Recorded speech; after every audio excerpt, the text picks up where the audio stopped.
All right, so let's take a look at specific emotions that's going to affect you as a trader. The first one is greed, and greed is a big one because most of us go into the markets because we want to make money, right? So we have a certain level of greed, but you can't let the greed overcome you, all right? It's kind of like what Jim Cramer says on TV, CNBC says, bulls make money, bears make money, but pigs get slaughtered, right?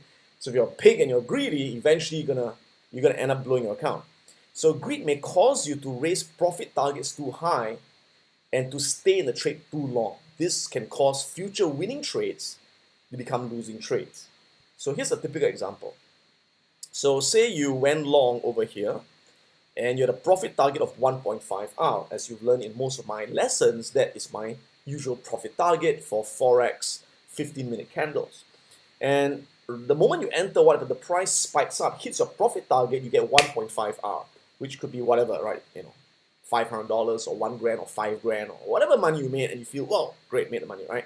But guess what? The moment it hit your profit target, the price continued going up, going up, going up, going up. I say, shit, if I stayed in the trade, I would have made, instead of 500, I made $5,000 or $2,000 or $4,000.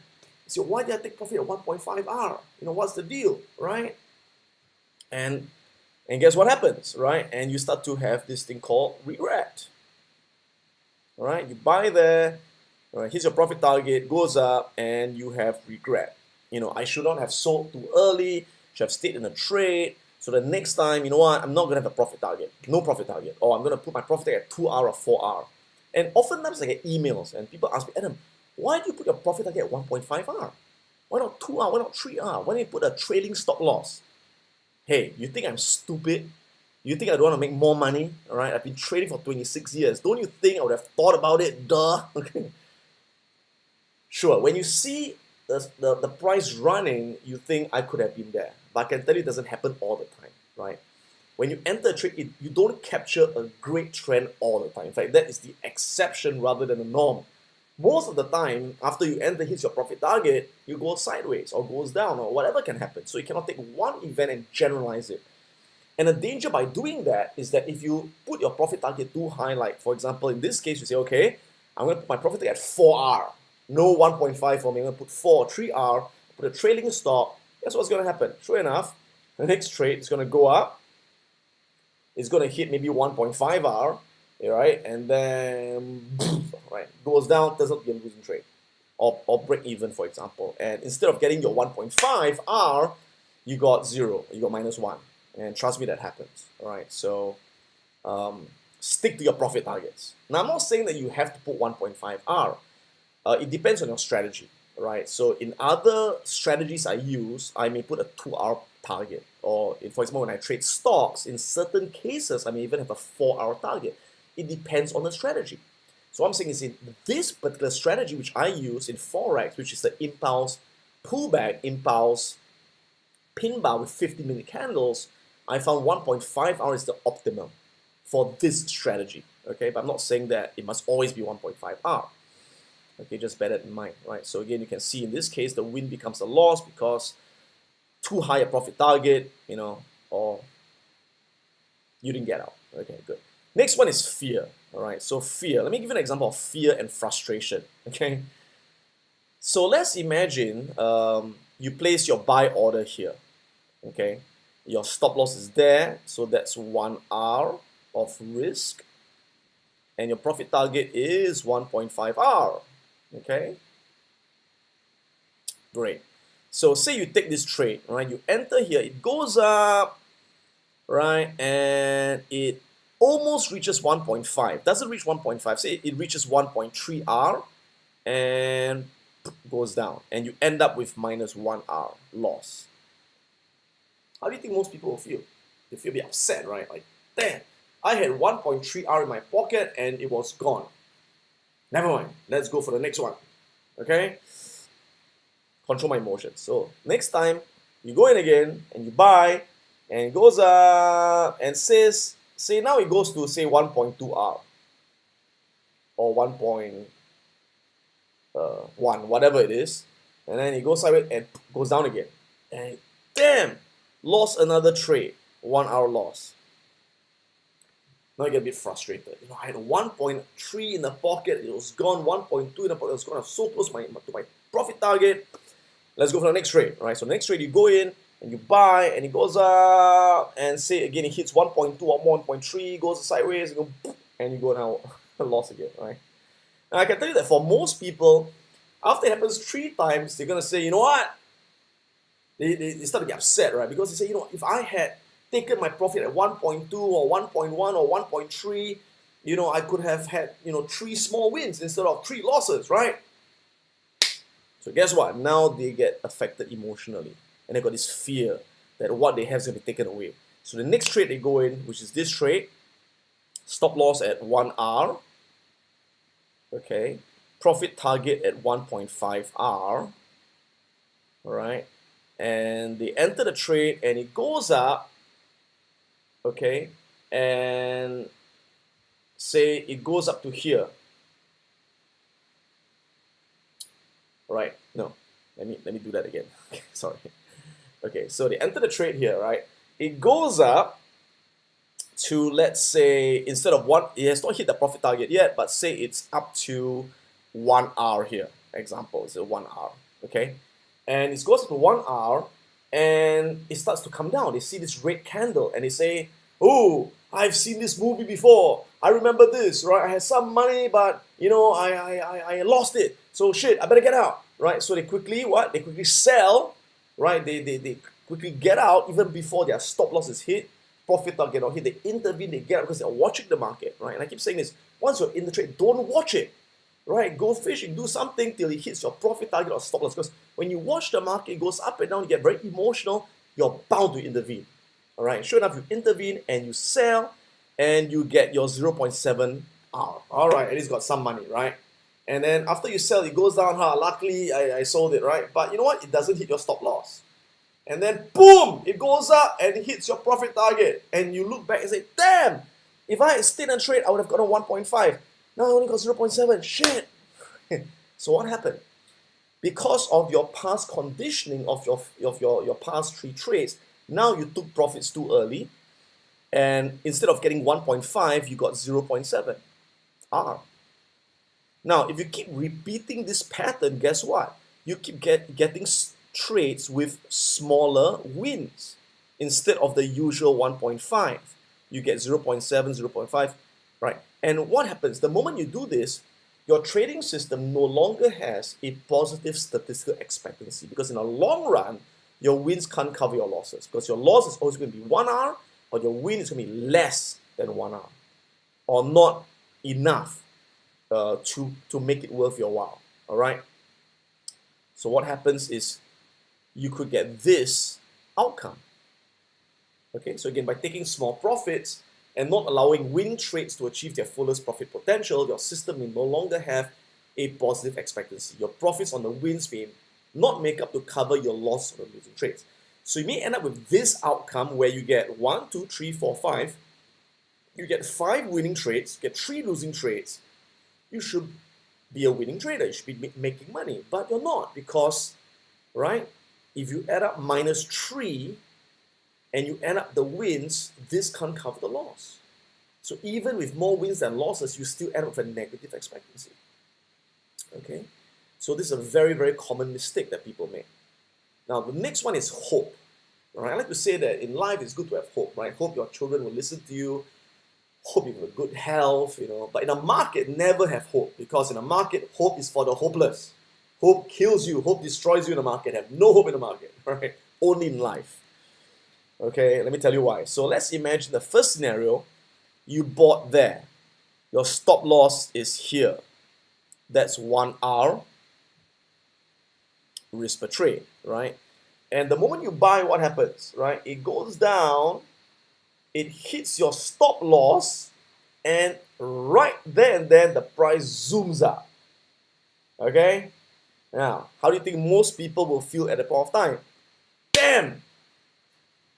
It was a winning trade. My stop loss was too close. Okay? Or, I'm just unlucky, hit my stop loss and the market's teasing me, the market's screwing me, someone up there hates me. They get all emotional, right? So what do you think they're going to do the next time? Next time, I'm not going to put a stop loss. Real men don't put stop loss.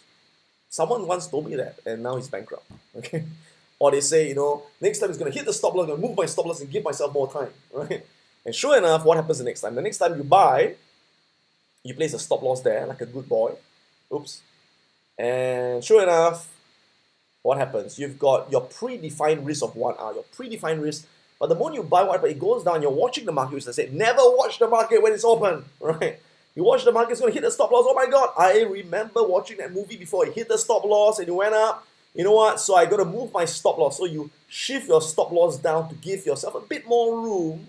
And sure enough, what happens? It goes up, yes! Oh my God, it goes back down again. It's going to hit my new stop loss again. What do? Shift my stop loss lower, give myself a bit more room. I know it's going to recover, it's going to go up, it's going to go up. But it doesn't go up until eventually, oh my God, I'm losing too much. Boom! And instead of losing 1 hour, you lose 4 hours and 5 hours.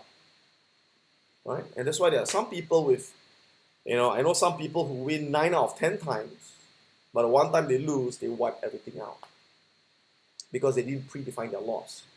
So in trading, we always say that manage your losses and the wins will take care of themselves. Okay? So big loss, that's right. So remember that the overall outcome of a trading journey will not unfold linearly, right? Your capital will not go up in a straight line. It just doesn't happen. Your money just doesn't go up like that. Nothing goes up in a straight line in real life, okay? So do not look at the trading outcomes in a certain period and extrapolate results forward into the future. So this is a typical equity curve that you can expect as you trade. From say 10 grand, as you trade, it may go up to, I don't know, 50 grand, right, over say 100 trades, whatever it is, depending on your risk, right? So notice that there'll be periods of time like here where you have what I call a drawdown. A drawdown is a fall in your capital as a result of losing trades, which are inevitable. So you have got losing trades in a row. In this case, you had 5 losing trades in a row. 5 losing trades in a row, right? 5 losing trades in a row. It's going to happen, right?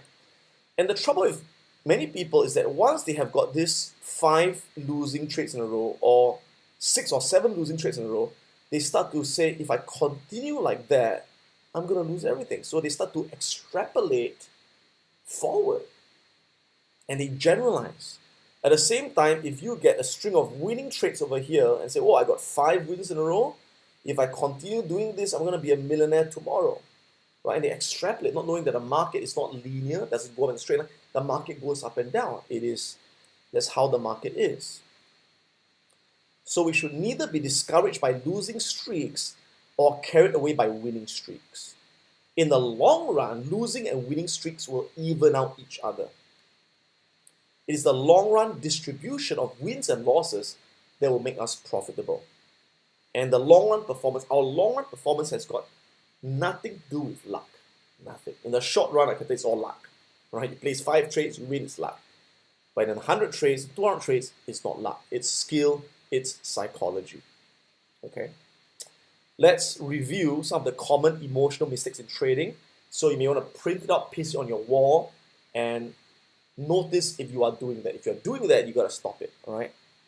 So common emotional mistakes. What do losing traders do? Losing traders rush into new trades after experiencing a few losers in order to quickly win the money back quickly. That's a very common mistake, right? When a trader makes a few losses, they say, I gotta take the next trade quickly to make back the loss. And they start to take low quality trades that do not meet the rules. But they say, I gotta take it to just make it back to break even for the day. No, that's a mistake, all right?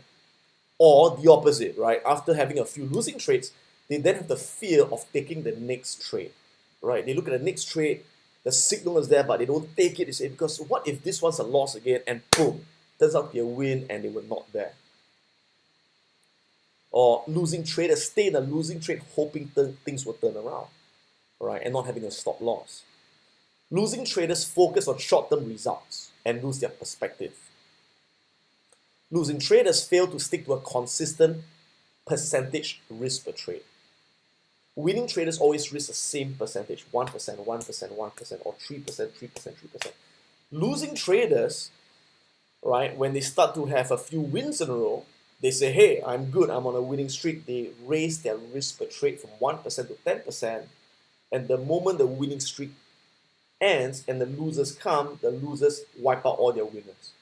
One loss of a 10% risk wipes out a few wins that they made early on with a lower risk. And some traders, when they start to lose, right, they say they risk 2%, they lose, and they start to say, okay, the next one I'm going to risk only 1%. And when the wins come, it can't overcome the losses because they keep changing their risk per trade. Okay? Losing traders constantly change their trading systems and strategies after experiencing short-term losses. Right? So the moment they get a losing streak, they say, let me add a MACD there, let's add a stochastics, right? Let's change the strategy altogether. Let's go trade forex, stocks, options, and they go around in circles forever. Losing traders focus on the account balance instead of following the system. They keep looking at their equity going up and down, they get very emotional, instead of following the process of the system of placing good trades and letting the equity grow by itself. Losing traders get emotionally affected by losses. Again, fear, frustration, stress, loss in confidence. Losing traders always blame and find external reasons for their losses. I lost this month because the market was bad, because the Federal Reserve increased interest rates, because of my bad luck, because of my bad feng shui or my 八字 or whatever crap. Okay? Losing traders have the need to take revenge on the market after experiencing a loss. They lose money, I'm going to take revenge on the market and make my money back. Okay? Great, revenge trading always ends up worse, right? Losing traders will trade with methods that do not suit their personality. And too often people will hear of another success out of envy or lack of self-confidence, and they feel compelled to copy someone else's trades. And you'll end up with a loss. Because you must always trade with a system that matches your personality, that you have tested, that you have learned. Okay, so what are the habits of successful traders? The complete opposite, right? So winning traders are winning traders because they always take action when there's a valid and high probability signal, without questioning, without hesitation, without reservation. And these are the words of Mark Douglas. The late Mark Douglas was one of the best psychology coaches in the world, right? He always said, you have to trade without reservation, without hesitation, without fear, and that's when you trade in the zone, right? So winning traders don't let their fear control their decisions, and they don't let it interfere with their trading. Successful traders take responsibility and learn from their mistakes and move on. They don't dwell on setbacks. Successful traders expect and accept losses as part of the game. Right? Losing is necessary to win. So they don't get upset when they've got a losing trade. Part of the game. Successful traders focus on following the trading system, and again, not the immediate money they're making. Successful traders think statistically and keep a long-term perspective. Successful traders focus on being consistent in applying the rules. Right? Both exit and entry rules. Okay? Successful traders are patient. They only wait for high probability opportunities. Right? And remember, at the end of the day, the biggest enemy to your trading success is not the market. The market's not against you. The market doesn't know who you are. Right? Don't get too egoistic. The biggest enemy to your trading success is you. Right? So again, let me reiterate. A good trade is one where you follow the rules of the system and not one that led to a profit. Alright, so you like the videos, do subscribe to my channel for more videos. At the same time, you can visit piranhaprofits.com to check out online professional trading courses. My stock trading course is available. The Forex trading course will be available in November of this year. If you want our live courses we have in Asia, do check out wealthacademyglobal.com. This is Adam Khoo signing off.